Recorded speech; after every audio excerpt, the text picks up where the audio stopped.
और फिर आप सभी को नमस्कार। आज हम बात करेंगे बायोलॉजी सेट प्रैक्टिस 1। इसमें वो सभी प्रश्न हैं जो पिछले एग्जाम में पूछा गया है, तो एकदम आराम से देखेंगे बिना देरी किए। टिक लगाया हुआ है, हम बोलते जाएंगे, आप लोग देखते जाएंगे। जंतु विज्ञान अध्ययन करता है, तो ये ध्यान रखेंगे, ये करता है जीवित और मृत जानवरों दोनों का। ये याद रखेगा। क्या कर रहा है क्वेश्चन? जंतु विज्ञान अध्ययन करता है, तो किसका? तो जीवित व मृत जानवरों का, यानी दोनों का होता है। नेक्स्ट, ये मिलाने वाला है, ध्यान देंगे। कहता है कि एक तरफ पक्षी और दूसरे तरफ उससे संबंधित विज्ञान क्या क्या कहलाता है, देखेंगे। तो ध्यान दीजिएगा, पक्षी का क्या हो जाएगा? ऑर्निथियोलॉजी। वंशागति का क्या हो जाएगा? जेनेटिक्स। पर्यावरण का क्या हो जाएगा? इकोलॉजी। और जीवाश्म का क्या हो जाएगा? पेलियोबायोलॉजी। ध्यान देंगे, यहाँ देखिए मिलाया हुआ है। पक्षी का ऑर्निथोलॉजी, वंशागति का जेनेटिक्स, पर्यावरण का इकोलॉजी और जीवाश्म का पेलियोबायोलॉजी। नेक्स्ट, फूलों के अध्ययन को कहते हैं, तो फूलों के अध्ययन को एंथोलॉजी कहते हैं। ध्यान दीजिएगा, फूलों के अध्ययन को एंथोलॉजी कहा गया है। ध्यान देंगे, यहाँ एंथोलॉजी कहते हैं। नेक्स्ट है, कीटों के वैज्ञानिक अध्ययन को कहते हैं, तो कीटों के वैज्ञानिक अध्ययन को एंटोमोलॉजी कहते हैं। नेक्स्ट है, निम्नलिखित विषयों में कौन सा विषय जनसंख्या एवं मानव जाति के महत्वपूर्ण आंकड़ों के अध्ययन से संबंधित है? तो ये है जनांकीकी। ध्यान से सुनेंगे, जनांकीकी। यहाँ पे है पारिस्थितिकी विज्ञान, तो ये है किससे? अभी हम बोले इको, तो पर्यावरण से। ध्यान रखेंगे, पारिस्थितिकी विज्ञान देख लेंगे, सजीवों और एवं उनके चारों ओर पर्यावरण के प्रभाव के अध्ययन, यानी पर्यावरण से संबंधित। चलिए नेक्स्ट है, निम्नलिखित में से कौन सा विषय जनसंख्या एवं मानव समुदाय के महत्वपूर्ण आंकड़ों के अध्ययन से संबंधित है? फिर से वही है, जनांकीकी। नेक्स्ट है, विभिन्न संस्कृतियों के वैज्ञानिक विवरण के तुलनात्मक अध्ययन को कहते हैं इथेनोलॉजी। चलिए आगे देख ले रहे हैं, देखेंगे। इथेनोलॉजी विभिन्न संस्कृतियों के वैज्ञानिक विवरणों एवं तुलनात्मक अध्ययन को कहते हैं। इथनोग्राफी किसे कहते हैं? किसी विशिष्ट संस्कृति का अध्ययन। इथोलॉजी किसको कहते हैं? मानव सहित सभी जंतुओं के व्यवहार का अध्ययन। और एथिक्स किसको बोलते हैं? नैतिक आचार, यानी आचरण तथा कर्तव्य का मनोवैज्ञानिक अध्ययन।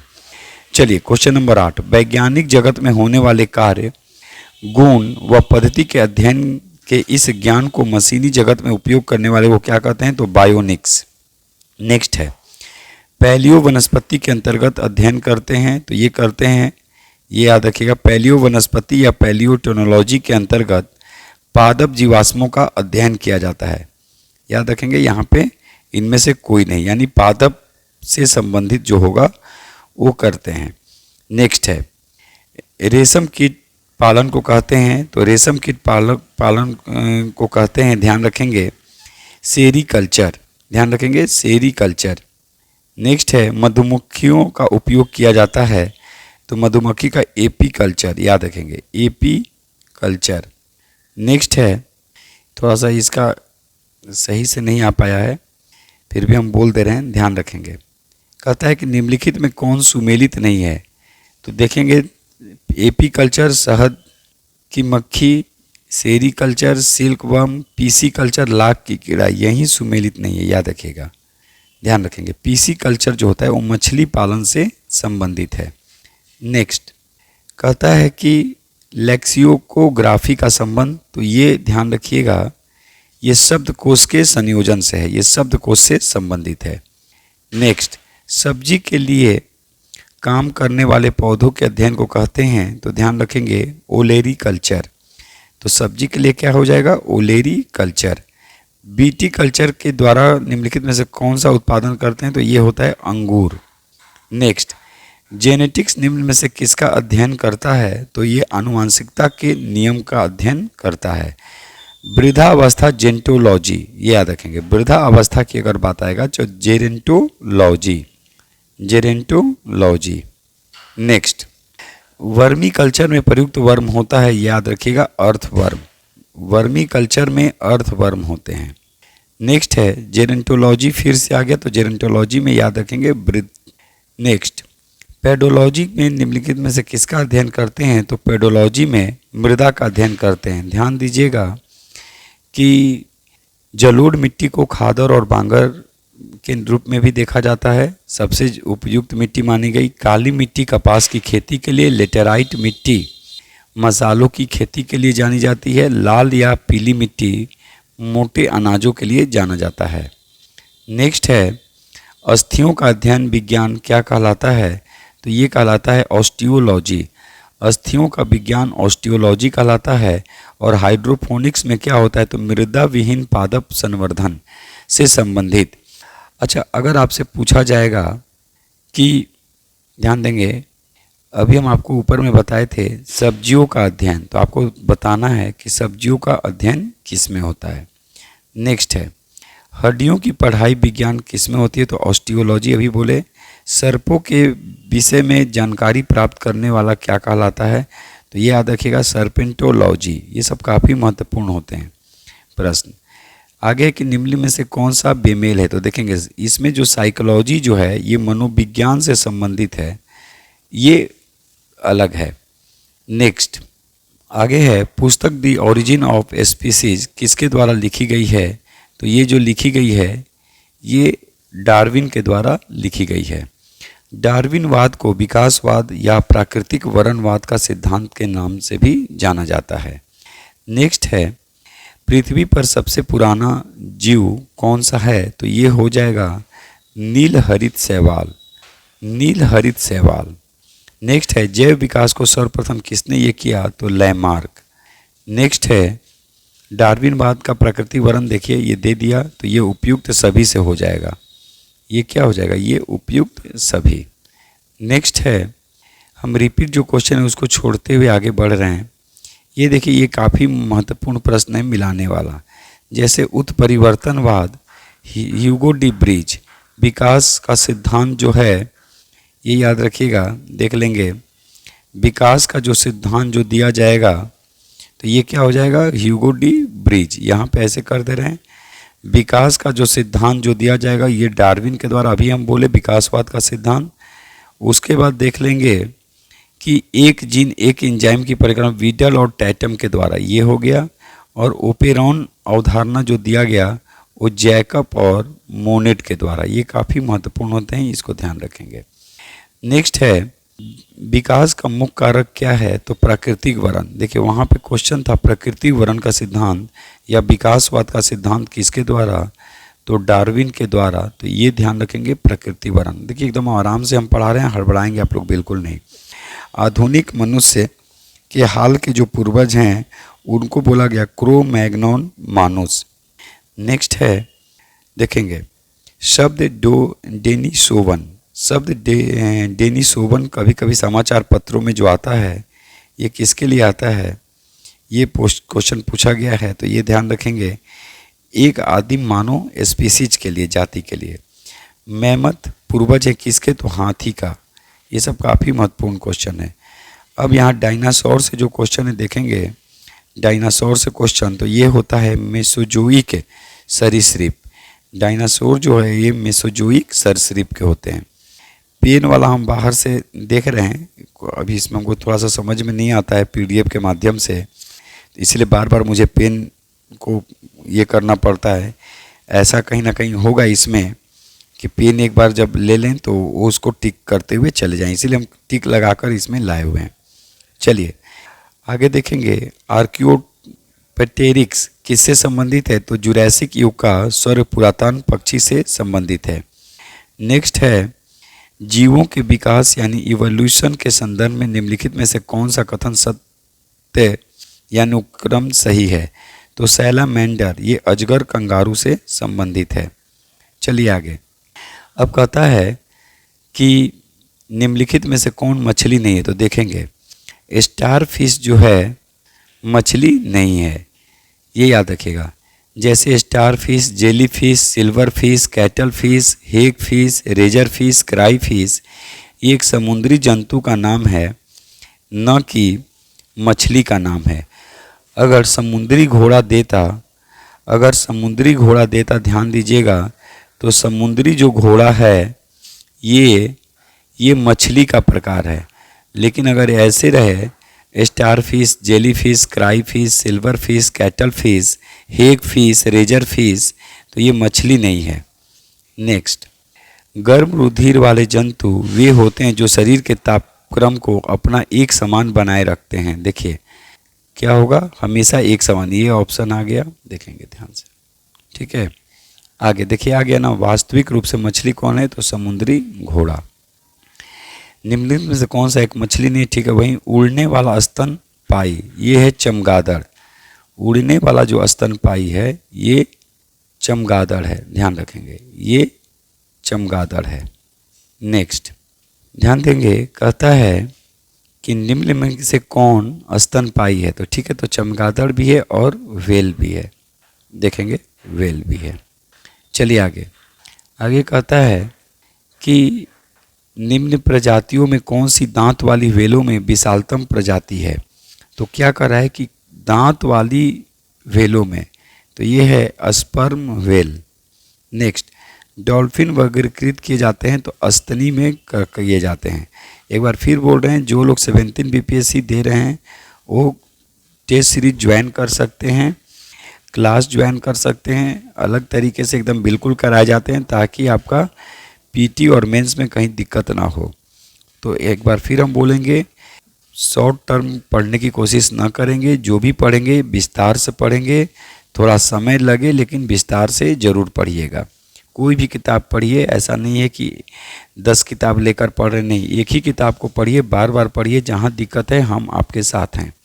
चलिए आगे, निरशंस प्राणी कौन सा है, तो ऑटर। निरशंस प्राणी देखेंगे, एक तरह से इसको बोला गया, देखिए ध्यान से देखेंगे, उदबिलाव या ऑटर एक निरशंस जो कि एक स्तनधारी जंतु है। व्हेल देखेंगे तो ऑटर, ठीक है। नेक्स्ट, मानव सदृश लघुत्तम कपि कौन सा है, तो ये है गिब्बन। ये कौन है, गिब्बन। नेक्स्ट, एम्फीबिया कौन बताता है, तो जो जल और स्थल दोनों पर रह सकने वाले जंतुओं को देखेंगे, दोनों पर रह सकने वाले जो होते हैं पशुओं को, उनको एम्फीबिया वर्ग के रूप में देखा गया। नीलगाय निम्नलिखित में से कुल का, तो हिरन। कैसे समझेंगे कि हिरन कुल, तो वैसे होते हैं जो एक बार अपनी सींग को गिरा देते हैं तो दोबारा वो सींग नहीं उगता है। नेक्स्ट, टीक और माइट। टीक और माइट जो है ये मकड़ी वंशज से हैं। ऑक्टोपस क्या है, तो ये है एक मृदु कवची मोलास्क, ये याद रखेंगे। नेक्स्ट है, ध्यान रखेंगे, कह रहा है कि सबसे बड़ा अकशेरुकी, तो ये याद रखेंगे, ये है स्क्विड। क्लास में हम बताए हुए हैं, और एक बार ऐसा तो नहीं है कि हम क्लास में बताते हैं तो यूट्यूब पे नहीं, तो आप लोग को बताएंगे कि कशेरुकी और अकशेरुकी में क्या अंतर है। चलिए आगे, वाइट लेग हॉर्न क्या है, तो वाइट लेग हॉर्न जो होते हैं ये कुक्कुटों के एक प्रकार होते हैं या किस्म होते हैं। नेक्स्ट है, निम्नलिखित में से किस जीव का रक्त सफ़ेद होता है, तो ये है तिलचट्टा।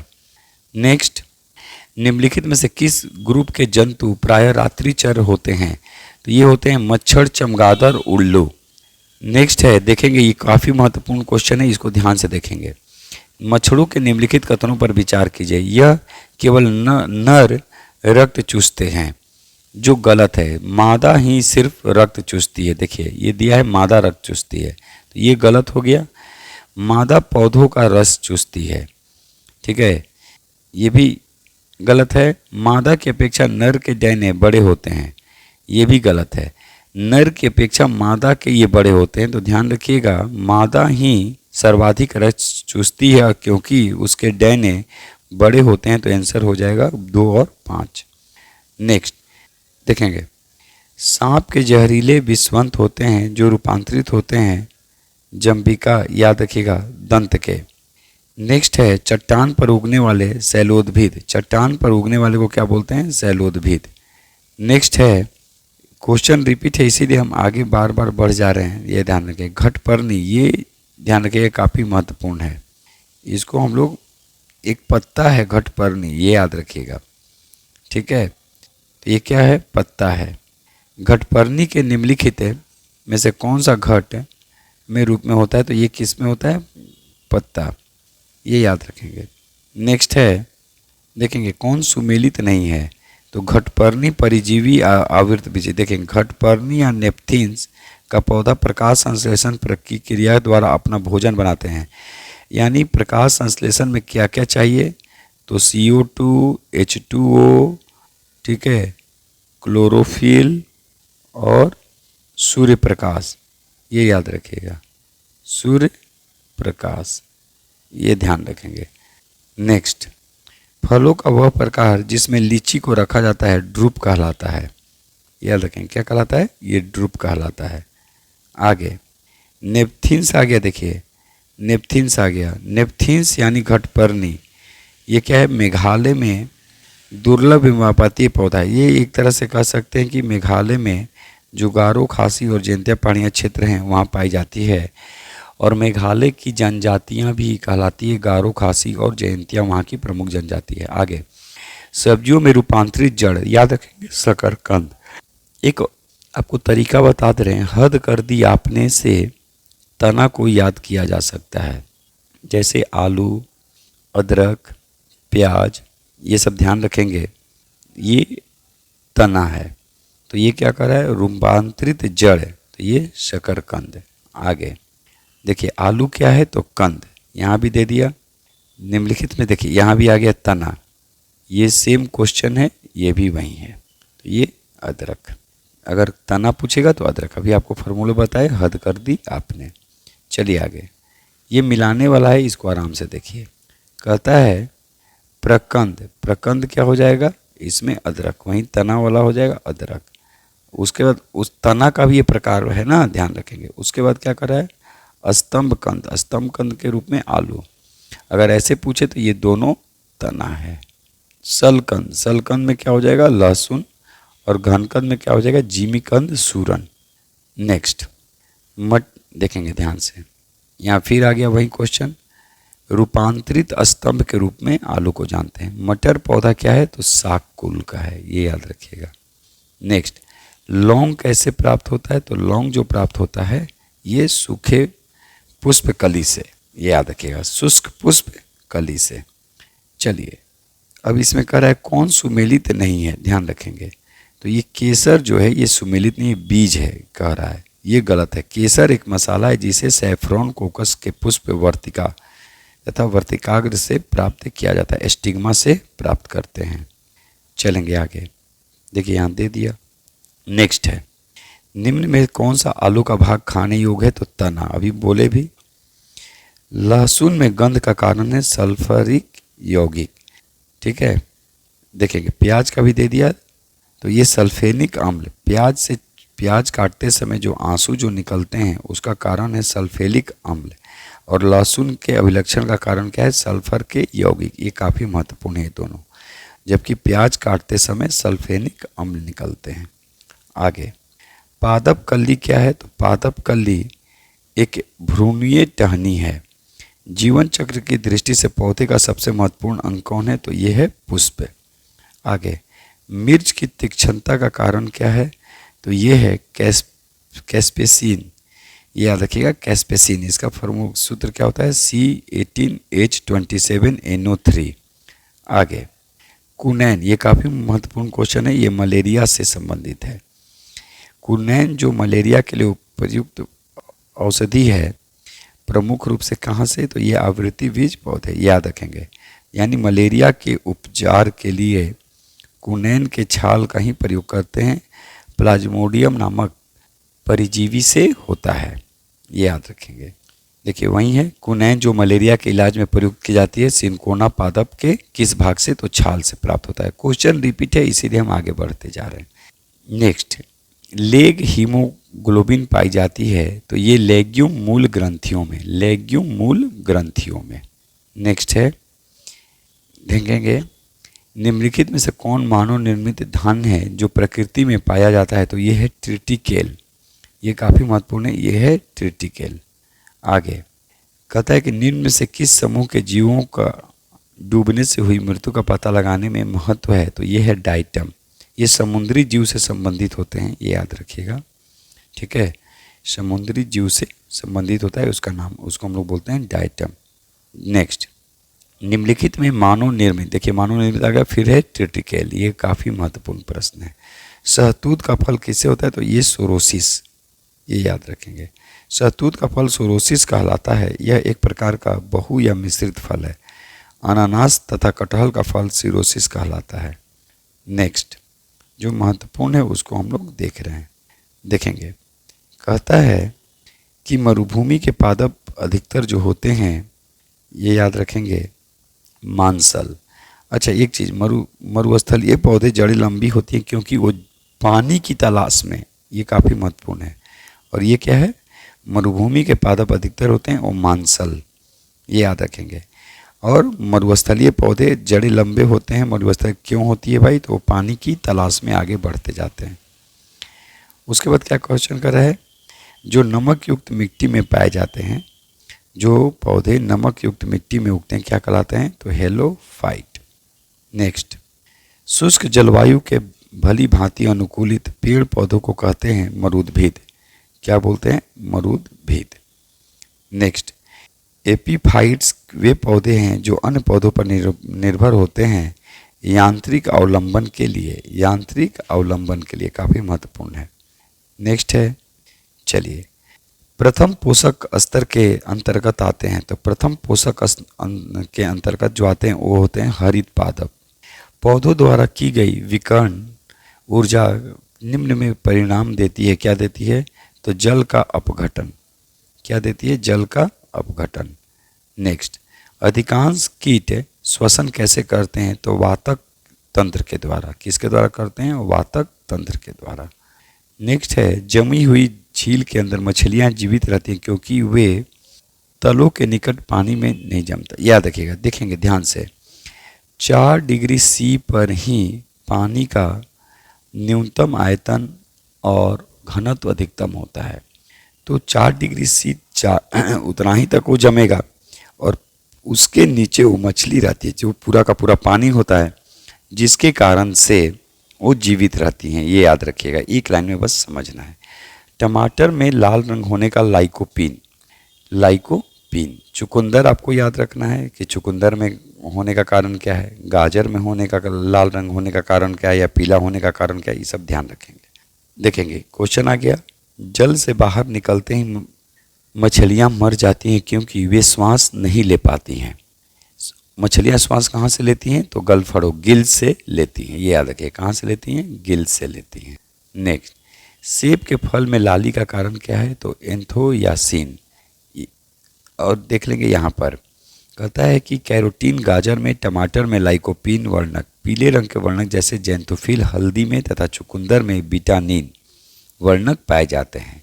तो जेंथोफिल भी हो सकता है, ये याद रखिएगा, पीलापन के लिए, जैसे हल्दी में। तो यहाँ पे क्या है, सेब के लालीपन का कारण एंथोसाइनिन, याद रखिएगा, एंथोसाइनिन। नेक्स्ट, कपास का प्रमुख घटक क्या है, तो सेलुलोज। कपास का प्रमुख घटक क्या है, तो सेलुलोज, ध्यान रखेंगे। उसी तरह खमीर उदाहरण है किसका, तो ये है कवक का, और कवक के अध्ययन को क्या बोलते हैं, माइकोलॉजी। शैवाल और कवक मिलकर क्या बनाते हैं, लाइकेन, और लाइकेन जिसे क्या कहते हैं, म्यूटेलिज्म। मशरूम क्या है, तो ये है कवक, ये याद रखिएगा। फंगी जिसको बोलते हैं। अफीम पुष्प पौधे के किस भाग से प्राप्त होते हैं, तो ये याद रखेंगे, ये अधपके फल से प्राप्त होते हैं, अधपके फल से प्राप्त होते हैं। नोस्कापीन किससे प्राप्त होता है, तो नोस्कापीन जो प्राप्त होता है, ध्यान रखेंगे, ये पोस्ता पॉपी से प्राप्त होता है। हीरोइन प्राप्त किससे होती है, तो अफीम पोस्ता से, ये काफ़ी महत्वपूर्ण है। अफीम का मुख्य अवयव कौन है, तो ये मार्फिन है। चलिए आगे देखते हैं। नाभिक के अलावा कोशिका के किस भाग में कोशिकांग में डीएनए होता है, तो ये होता है माइटोकॉन्ड्रिया, जिसको पावर हाउस ऑफ सेल कहते हैं। साधारण मानव में गुणसूत्र की संख्या क्या होती है, तो 46। जोड़ा अगर कहेगा तो 23 जोड़ा, जोड़ा कहेगा तो 23 जोड़ा। नेक्स्ट, सौर ऊर्जा एटीपी में बदलती है, तो क्लोरोप्लास्ट में। किस में बदलती है, क्लोरोप्लास्ट में। जीवों में अत्यधिक विविधता का कारण क्या है, तो उत्परिवर्तन। नेक्स्ट, निम्न में से किसमें लिंग गुणसूत्र नहीं होते हैं? तो किस में नहीं होते हैं? तो वो छिपकली में नहीं होते हैं। पादप कोशिका जंतु, ये याद रखिएगा, पादप कोशिका जंतु कोशिका से किस प्रकार भिन्न होती है? पादप कोशिका जंतु कोशिका से किस प्रकार भिन्न होती है? तो ये कोशिका भित्ति के रूप में। नेक्स्ट, प्लाज्मा झिल्ली बनती हुई, याद रखिएगा, तो ये जो बनती है प्लाज्मा झिल्ली, ये बनती है प्रोटीन से और लिपिड से, यानी ए और बी दोनों। नेक्स्ट, ध्यान देंगे, क्वेश्चन काफ़ी महत्वपूर्ण है। जैव कोशिका का कौन सा भाग पावर हाउस कहलाता है? तो ये माइटोकॉन्ड्रिया, जिसको हम भी बोले पावर हाउस ऑफ सेल। और आज का अंतिम, प्रोटीन संश्लेषण में निम्न कोशिकाओं में किस की भूमिका सबसे महत्वपूर्ण होती है? तो अंतःद्रवी जालिका और राइबोसोम की। तो चलिए हम एकदम आराम से आपके सामने रखें। थोड़ी सी आपको भी मालूम है पीडीएफ में हमको दिक्कत होती है, लेकिन आपको और भी अलग तरीके से आगे करवाए जाएंगे। तब तक के लिए नमस्कार।